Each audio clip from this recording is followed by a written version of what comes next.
Greg, thanks to George. Thank you. one of those things where you get a win, you want to keep playing, and you get a bye week in between. How did you guys handle that ahead of? I mean, just physically, it's after. I think we're like 8 and 26 days roughly.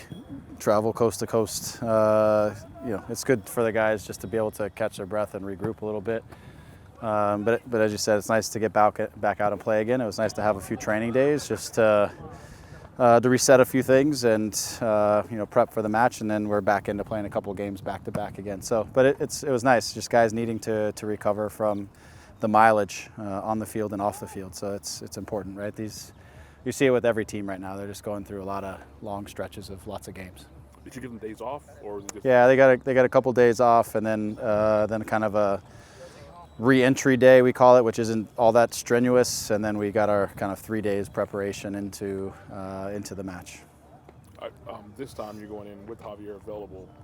Does that, of course, adding him is a big piece of your puzzle here, but how does that affect?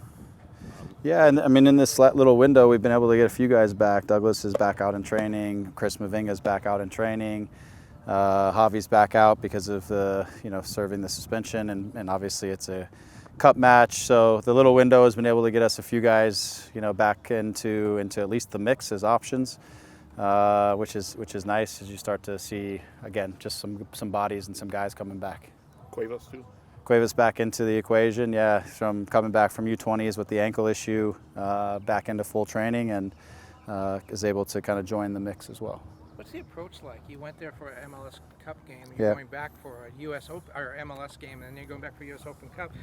Do you approach it the same way? Do you expect they approach it the same way, or is there a difference? I think initially, generally speaking, it's the same thing. Every game, and what we're trying to focus on is every game is its own, like it's a process, and it's its own process. And you certainly as you are in a knockout scenario, as the game progresses, you maybe tend to make some decisions slightly different as the game plays out. But at the start of the game, you're trying to set up the game that you are in control of it, that the vision of the game looks like you want. Going into altitude, that we're as efficient as we can when we have the ball and when we don't have the ball, and that we have our ways as we look back that we feel like we can create some chances and create some dangers, stuff like that, deal with the things that they do and what they do well. So I think we're approaching this as it's a process. We're trying to take from each game and get better as a group so that we can be better with each game that we play. And again, understanding that it's a knockout will impact some of our decisions through the game, but in general, we want to try to play within our vision of what we want things to look like. Because you are now a couple of victories away from lifting that cup. Yeah, that's nice. I mean, it's been good to have this tournament at times. I know it adds some games, but it's been good to have our group inside of some of these games when it's do or die, and some opportunities to play a couple games when I feel like we just needed to work through some things sometimes. So it's been good. And now, as always in the U.S. Open Cup, you kind of go into it with one thought, which is it could be to get guys experience that don't have experience. But then when you get far enough along the tournament, you're like, we're really close to maybe getting something out of this thing. And so then the mentality shifts a little bit. But for us, it's always been more about our performances and our play, just because of where we've been at the beginning of the season. And the results have been good for us so far. So we want to try to keep that going. I know you talked about this a little bit last week, but I'd be remiss if I didn't ask what happened last week. Whether it's good or bad, we can talk about that. But the fact that the shoes finally dropped, was there an exhale of like, okay, now we know where we are, we're going to move on.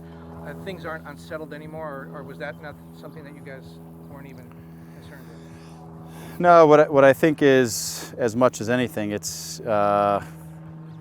as I said to the guys, like sometimes there are these moments in life where things happen, you encounter a situation or a scenario, and when things happen, they bring reality into really a sharper focus than maybe it was before, where there was a lot of going on, if you say, just around everywhere, right? Yeah. In the team, outside the team. Not, some of it's blown out of proportion, some of it maybe is there, but it's just a lot. And when sometimes like bad things happen, then it can tend to kind of punch you in the gut or in the face, and maybe some things that you were thinking were a big deal aren't as big a deal, and you tend to narrow your focus onto some very specific things. And I thought, there was, was very quiet in our bus, getting off the plane and going to the hotel because everybody found out the news when we landed in Salt Lake.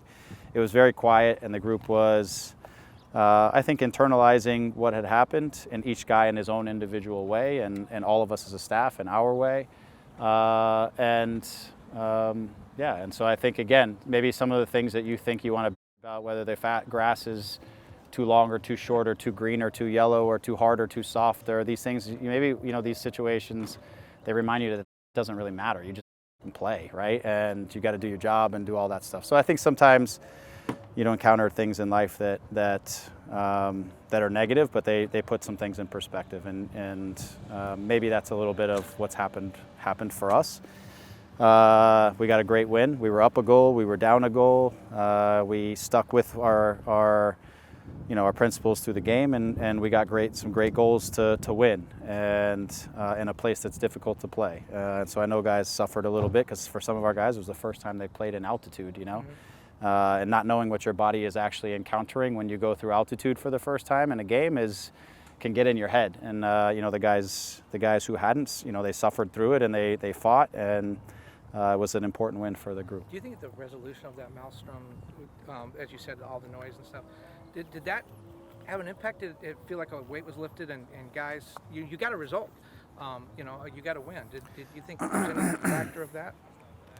I don't know. I don't really necessarily, again, think it's a weight lifted or anything like that. I do think it comes down to priorities and your focus and what your attention's on, and again, sometimes when big things happen, little things aren't as important as some of the bigger things. And so I think it's more of it was more of at times maybe a refocusing of the group and a refocusing of priorities more than anything else, because Chris was well liked inside of our building, he's a good human being, he's a good person, and people liked him. And he can't score goals, he can't do some of the things that we as a team need to do. And so I think just whenever things like that happen, you tend to, again, you recenter some things that are maybe more important than little things that aren't.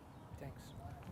Having played in Salt Lake last week or so, does that, going into the altitude again, give the guys a little bit more comfort level dealing with the? I think so. There's one time in Toronto where we played in Salt Lake in the 5th game in 15 days, and we couldn't have been worse. And it was coming off of fatigue and travel, and you play in the altitude. And honestly, I think we maybe lost 3-0. We couldn't have been worse on the day. And so, this was the 8th and 26th, I think, roughly. So you have a little bit of just general fatigue for guys who played a lot of minutes. Then you're playing in altitude. You travel there the day before. So I think two things come in. We got a little bit of rest, which helps guys to recover from that period of lots of games. So hopefully we come in a little fresher from that standpoint. And the second is our guys who haven't really encountered, all the variables inside of our league, of which altitude is one of them. They have a better understanding of what your body that process in the first 10 minutes, you feel like you're being choked by a noose, and eventually your body kind of works through it. And then when you start to get fatigued again, you start to tighten up again. But they've gone through that now, so it won't be a shock when they are feeling that for the first time, those guys who are new to it. You have guys in our league who've been there and done that in Salt Lake and in Colorado and places like that. And so they're more aware of the process and know that they're going to be fine getting through it and what the stages of that look like. And so now guys have more experience with that, and I'd like to think that they will have benefited from that first game.